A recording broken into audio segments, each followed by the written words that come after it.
Imagine waking up to find your child gone, vanished without a trace.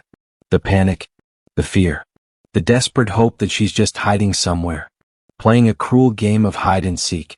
But then the truth comes crashing down like a nightmare you can't wake up from. Not only is she gone, but the person you trusted the most, the one who gave her life, was the one who handed her over to a monster. This is the devastating story of Kamarie Holland, a 5-year-old girl who should have been safe. A child whose innocence was stolen in the most horrific way imaginable. And at the center of it all, a mother who betrayed her own flesh and blood. A predator who had evaded justice for years. And a system that failed them both. This isn't just another crime story. It's a warning. A dark reality that happens more often than we want to believe. We are going to take you through every chilling detail, every heartbreaking revelation, and the fight for justice that still echoes to this day. What happened to Kamarie Holland will make you angry. It will break your heart. But most importantly, it will open your eyes. Before we begin, I want to take a moment to thank our incredible subscribers. Your support means everything. If you're new here, welcome to Crime Scene Chronicles, where we bring you in-depth investigations into the most shocking true crime cases. We don't just tell the stories, we uncover the hidden details, analyze the psychology behind the crimes, and seek justice for the victims. If you're passionate about true crime and want to stay informed, hit that subscribe button and turn on notifications. Your support helps keep these stories alive and spreads awareness. Now let's get into today's case. It is the kind of story that sends shivers down your spine. A 5-year-old girl vanishes from her home in the dead of night. Her mother, frantic with worry, calls the police, pleading for help. The community rushes to aid in the search, praying for a miracle. But behind the tears, behind the panic, lay a dark and horrifying truth. One so disturbing that it would shake Phoenix City, Alabama to its core. This isn't just a case of a missing child. This is a story of betrayal, of evil hiding in plain sight, and of a justice system that failed one little girl too many times. This is Crime Scene Chronicles, and this is the heartbreaking story of Kamarie Holland. If you're yet to subscribe, please hit the subscribe button. Turn on notifications and like this video. Your support helps this crime cases reach a wider audience. Before we dive into the investigation, it's important to remember who this story is really about. Kamarie Holland wasn't just another name in a headline. She was a child, an innocent little girl who deserved love, protection, and a future. Those who knew her describe her as bright, full of life, and always smiling. She loved to play. She loved to laugh. And like every child, she had dreams that were stolen from her in the most horrific way imaginable. Family and friends remember her as a sweet girl, always running around with endless energy, always eager to learn. But what no one could have predicted was that her short life would come to a cruel and tragic end, not at the hands of a stranger, but because of a betrayal that no child should ever experience. When Kamarie was reported missing, her mother, Christy Seipel, played the role of a heartbroken parent. She cried on camera, begged the public for help, and acted as if her world had fallen apart. But as investigators would soon discover, Christy wasn't the helpless mother she pretended to be. She had secrets. She had demons. And worst of all, she had sold her own daughter to a predator. Jeremy Williams, the predator who should have never been free. Then there was Jeremy Williams. A name that, unfortunately, law enforcement already knew all too well. Williams had a long and disturbing criminal history. In 2005, he was accused of murdering a 1-year-old child under his care. He walked free. In 2009, he was charged with abusing a 3-year-old child. Once again, he walked free. He had been accused of child abuse multiple times, yet somehow he remained a free man. And in December 2021, he found another victim. This time it was 5-year-old Kamarie Holland. But he didn't take her by force. He didn't have to. She was handed to him. The investigators who refused to let evil win. Despite the horror of this case, there were those who fought for justice. Law enforcement officials who worked around the clock to uncover the truth. Their relentless investigation exposed the darkest betrayal imaginable and ensured that those responsible would never be able to harm another child again. This wasn't just kidnapping. This wasn't just a case of child abuse. This was an act of pure, unthinkable evil. Stay with us as we continue our deep dive into the tragic case of Kamarie Holland. It was supposed to be an ordinary morning. The sun had barely risen over Phoenix City, Alabama, a small, tight-knit community where nothing ever seemed out of place. But on December 13, 2021, at approximately 6:15 a.m., a 911 call shattered the morning silence. On the other end of the line, Christy Seipel's voice trembled with fear. "My baby is missing. I don't know where she is. I woke up and she was gone." Her words carried the kind of desperation that would make anyone believe her. She told the dispatcher that she had last seen her 5-year-old daughter, Kamarie Holland, sleeping in her bed the night before. And now she was gone. Christy claimed she had searched the house, the backyard, the surrounding area. Nothing. No signs of forced entry. No sounds in the night. To anyone listening, it seemed like a nightmare come to life. A mother waking up to find her child missing, possibly kidnapped in the middle of the night. The police responded immediately.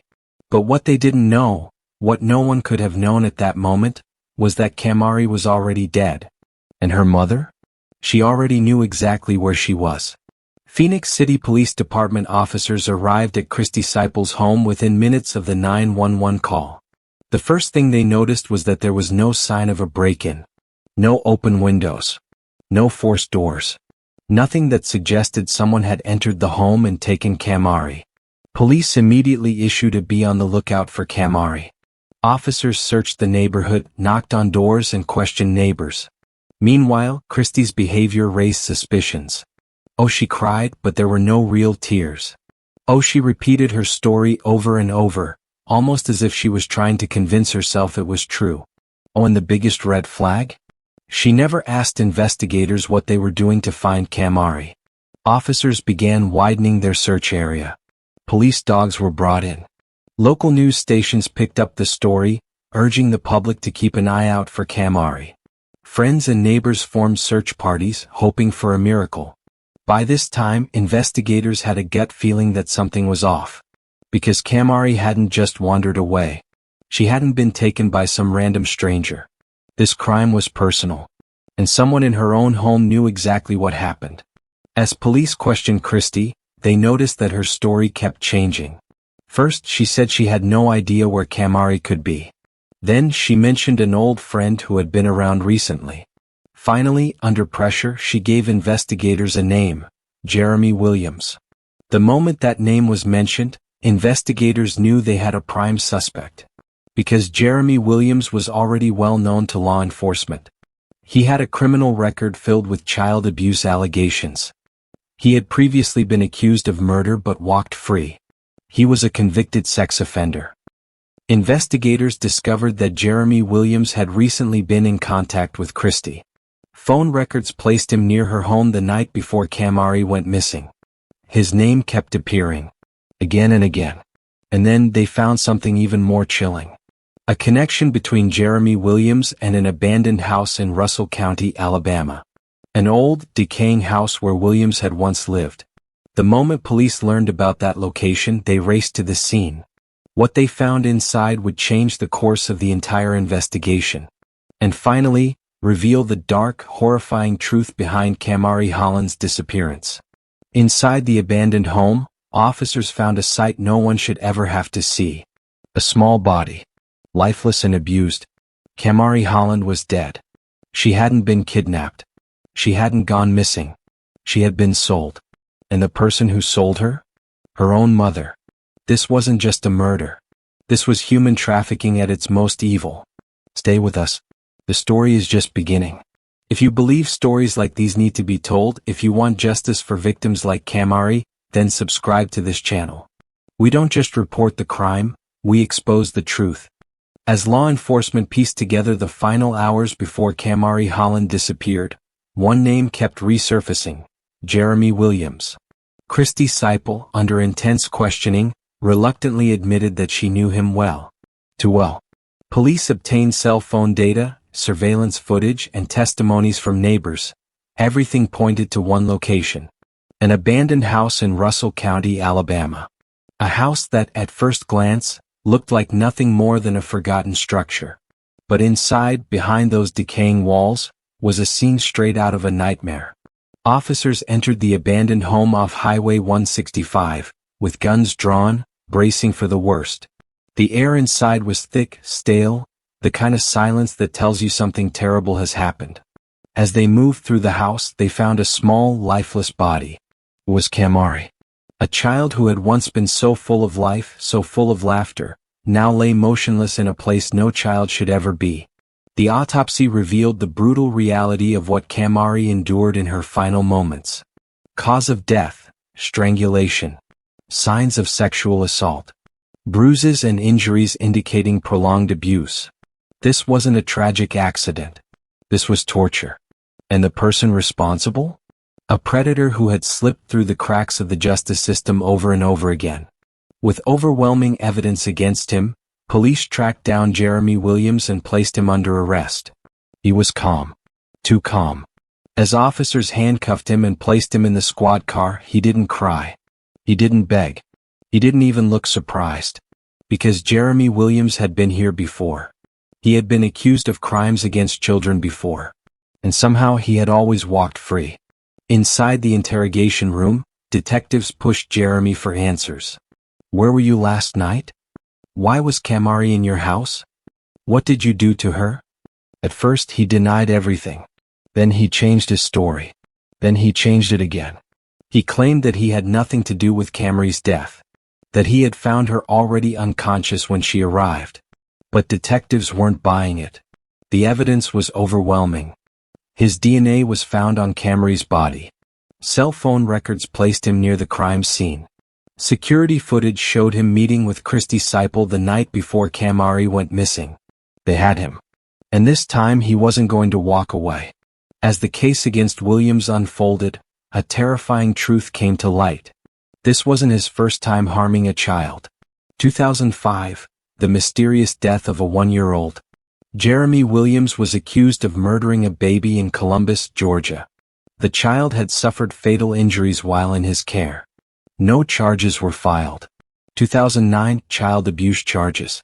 Williams was arrested for brutally abusing a 3-year-old. Once again he walked free. Multiple accusations, no convictions. Over the years, Jeremy Williams had been accused of child abuse multiple times. Yet, for reasons that remain unclear, he was never convicted. And because of that, he was free to destroy another innocent life. This time it was Kamarie Holland. This case wasn't just about one predator. It was about a mother's ultimate betrayal. Stay with us. The darkest truth is yet to come. When news broke that 5-year-old Kamarie Holland had been found dead in an abandoned house, the public response was immediate. People flooded social media with prayers and condolences. They mourned the loss of a little girl whose life had been stolen in the most horrific way imaginable. And at the center of it all was Christy Seipel, the mother who had first called 911, crying and begging for help. To the public, she was the devastated mother of a murdered child. A woman who had lost her baby in a senseless act of violence. She appeared on news stations, her voice trembling with emotion. I just want my baby back.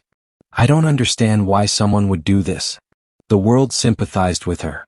But behind the cameras, behind the tears and broken words, was a chilling secret that no one saw coming. Because Christy Seipel wasn't just a grieving mother. She was a monster in disguise. As detectives continued their investigation, they began to notice inconsistencies in Christy's story. She showed no genuine urgency when police were searching for Kamarie. She changed her story multiple times. She was reluctant to talk about her relationship with Jeremy Williams. And then detectives found the one piece of evidence that changed everything. Phone records and digital footprints. Police uncovered text messages and call logs between Christy Seipel and Jeremy Williams. These messages showed a planned exchange. Money and a child deal. Christy Seipel had sold her own daughter to Jeremy Williams in exchange for money and drugs. She had willingly handed her over to a predator. This wasn't a random act of violence. It was a transaction. Christy had not only orchestrated the crime, but she had played the role of a grieving mother to perfection. She had deceived the public, the media, and even law enforcement, until the evidence exposed her. The mother who should have protected her child had sent her to her death instead. Christy had been in contact with Jeremy Williams long before Kamarie's disappearance. She knew exactly what kind of man he was. But instead of protecting her daughter, she used her as currency. Christy took Kamarie to Jeremy Williams' home. She left her there, knowing what would happen. She never intended to bring her daughter back. Christy went home and waited until morning before calling 911. She pretended to be a devastated mother, knowing full well that her daughter was already dead. She watched as the entire town searched for a child she had given away. It was the ultimate betrayal. When the evidence was presented, Christy Seipel was arrested and charged with human trafficking, first degree, felony murder, child endangerment. When the truth came out, the public turned against her instantly. The same people who had once sent her prayers now called her a monster. Vigils for Kamarie turned into demands for justice. People wanted Christy to face the same punishment as Jeremy Williams. Because this wasn't just murder. This was the ultimate act of evil. A mother selling her own child for drugs. A predator who took full advantage. And a justice system that had failed to stop them both. From the moment Jeremy Williams and Christy Seipel were arrested, prosecutors knew they had to make an airtight case. This wasn't just another murder trial. This was one of the most shocking and disturbing cases of child trafficking and murder in recent history. The prosecution was determined to pursue the harshest punishments available. For Jeremy Williams, the death penalty was on the table. Given his long history of child abuse, previous accusations of murder, and the heinous nature of Kamarie's death, prosecutors saw no reason to seek anything less. For Christy Seipel, although she didn't physically kill Kamarie, she facilitated the crime by selling her child to a known predator. Prosecutors pursued felony murder and human trafficking charges, both carrying life sentences or the possibility of capital punishment. Defense arguments: the fight to escape accountability. Despite overwhelming evidence, both Jeremy Williams and Christy Seipel pleaded not guilty. Jeremy Williams' defense. His lawyers tried to shift blame, claiming that he was being unfairly targeted due to his past. He denied killing Kamarie, insisting that she was already unconscious when she arrived at his house. The defense argued that there was no video evidence proving he personally harmed Kamarie. They questioned the validity of forensic evidence, hoping to create reasonable doubt. Christy Seipel's defense. She claimed she was manipulated by Jeremy Williams. Her lawyers argued that she had no idea what would happen to Kamarie. They tried to frame her as a victim, someone who was desperate, addicted, and coerced into making an unthinkable decision. Her legal team pushed for a plea deal, hoping to avoid the death penalty. But prosecutors weren't backing down. This wasn't just about getting convictions. This was about justice for Kamarie. The trial was grueling, emotional, and filled with chilling revelations. Detectives and investigators laid out the meticulous trail of evidence that linked both defendants to the crime. Showed text messages, phone records, and surveillance footage proving that Christy Seipel willingly arranged the meeting with Jeremy Williams. Detailed how police found Kamarie's body and the horrifying state she was in. Forensic experts confirmed that Kamarie had been sexually assaulted before her death. Proved that Williams' DNA was found on Kamarie's body and at the crime scene. Explained the bruises, ligature marks, and signs of strangulation that caused her death. Psychologists and child protection experts spoke about the psychological toll this case had on law enforcement, the community, and even seasoned investigators. Testified about the dangers of child trafficking and how predators like Jeremy Williams often seek out vulnerable mothers like Christy Seipel to gain access to children. Kamarie's family and community members. In emotional testimonies, they described Kamarie's joyful spirit, innocence, and the impact her death had on those who loved her. Many in the courtroom couldn't hold back tears as they heard about who Kamarie was before her mother betrayed her. The trial was covered extensively by local and national media outlets. Crowds gathered outside the courthouse holding signs that read, "Justice for Kamarie" and "Monsters belong in prison." Social media erupted in outrage, with many demanding that both Christy and Jeremy receive the death penalty. Even hardened journalists struggled to report the details without emotion, the case was that disturbing. The state sought the death penalty, arguing that Williams had a long history of child abuse and had already evaded justice before. His attorneys tried to argue for life in prison, but given the severity of his crimes, the jury had little sympathy. How do you punish a mother who sold her own child? Many people argued that she deserved to be sentenced to death just like Williams. Others believed life in prison was a harsher punishment, forcing her to live with what she had done. The trial was over. The courtroom was silent as the judge prepared to deliver his final decision. The jury had already spoken. They were found guilty? But the real question remained, would justice truly be served?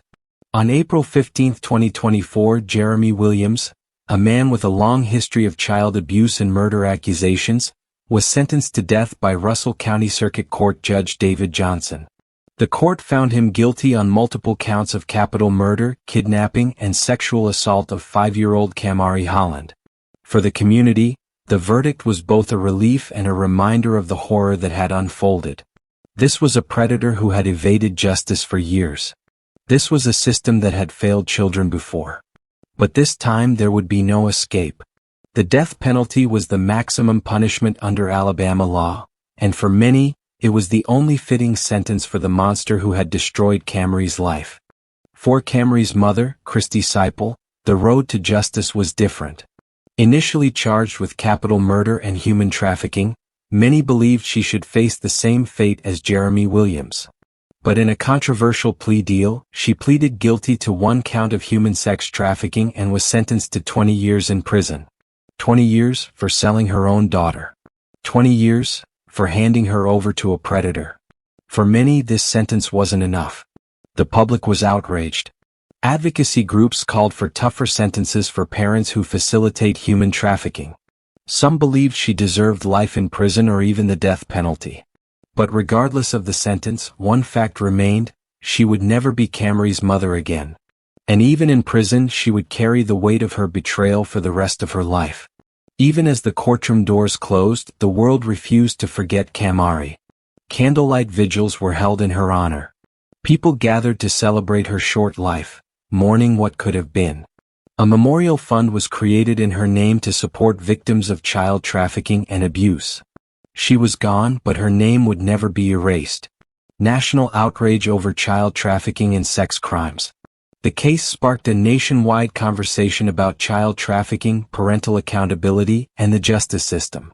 Questions the public demanded answers to. Why was Jeremy Williams not locked up years ago? How many other children are suffering in silence? What can be done to stop this from happening again?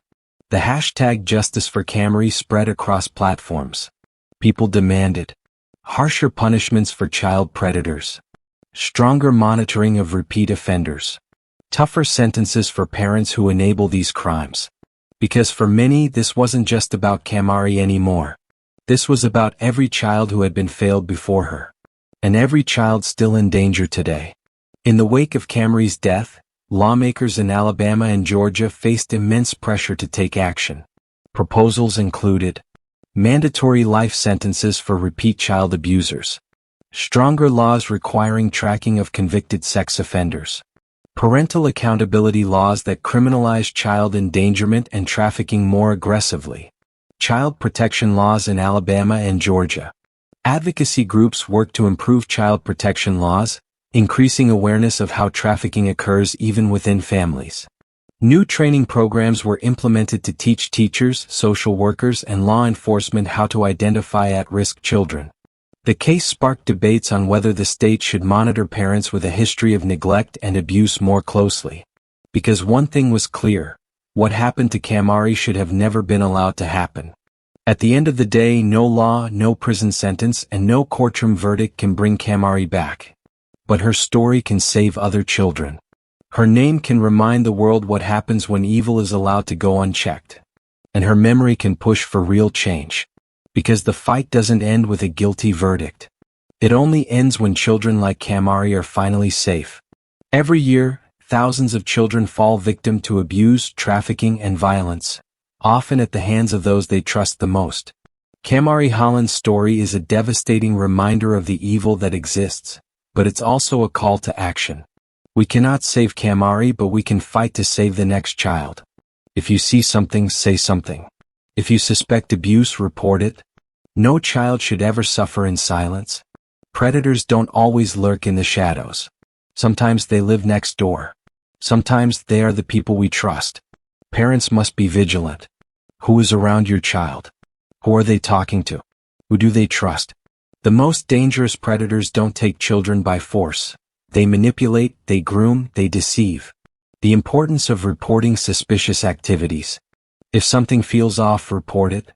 If you see a child in distress, don't ignore it. If someone has a history of harming children, speak out. Too many times, predators like Jeremy Williams escape justice because no one steps forward until it's too late. And when we stay silent, another innocent child pays the price. Kamarie didn't have to die. But we can make sure no other child suffers the same fate. If you made it to the end of this documentary, then you understand how important it is to bring these stories to light. True crime isn't just about telling horror stories, it's about exposing the truth, seeking justice, and making sure these tragedies don't happen again. Here at Crime Scene Chronicles, we uncover the darkest cases, demand accountability, and keep the memory of the victims alive.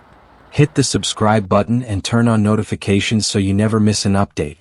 Your voice matters. Your awareness matters. Together we can make a difference. Thank you for watching.